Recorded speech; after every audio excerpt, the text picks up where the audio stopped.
Teko Amanaka Watiko G-Cruise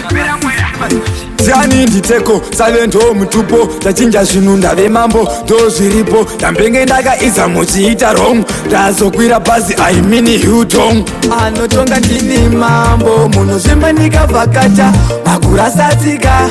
ndini mambo muri kutora mutemo wangu kani imi moisa pasi anotonga ndini mambo munozvimba ndikavhakacha makurasatika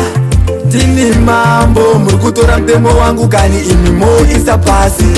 hamucharikoshesa zuva rechisi masango muri kupisa zvenyu nemachisi makabatwa uroyi muchero yazizi mudura menyu futi manga mune zizi tsuro chaenda tijoni akapondwa vanhu vemurani nezvikwambo vorondwa ane mbonje tamba kuudzwa musaite kunge mombe dzinoda kufutswa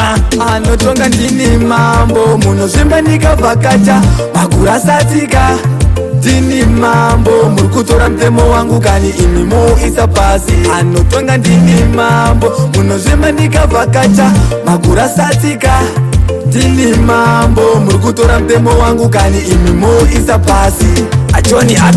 akabatwa nerunyoka nhengo yake ikasvika futi pakutyoka yange iri futi yaakakoka moto muzito akasvika pakukoka chingava chikwambo zorera chingava chikwambo zorera anotonga ndini mambo munozvimba ndikavhakacha makurasatika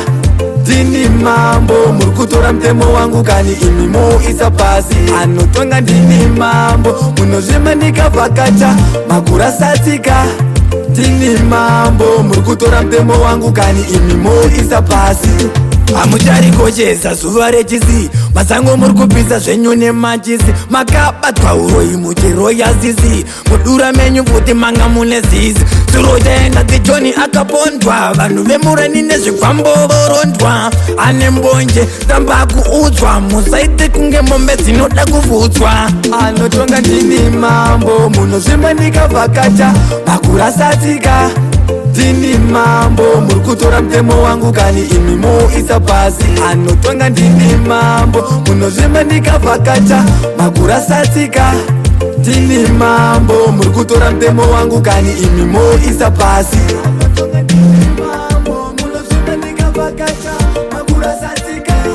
ndini mambo muri kutora mutemo wangu kani moisa pasi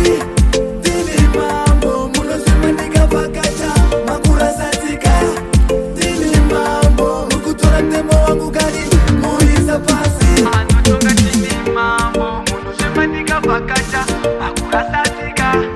ndini mambo muri kutora mutemo wangu kani moisa pasi anotonga ndini mambo munozvimba ndikavhakacha makurasatika ndini mambo muri kutora mutemo wangu kani moisa pasi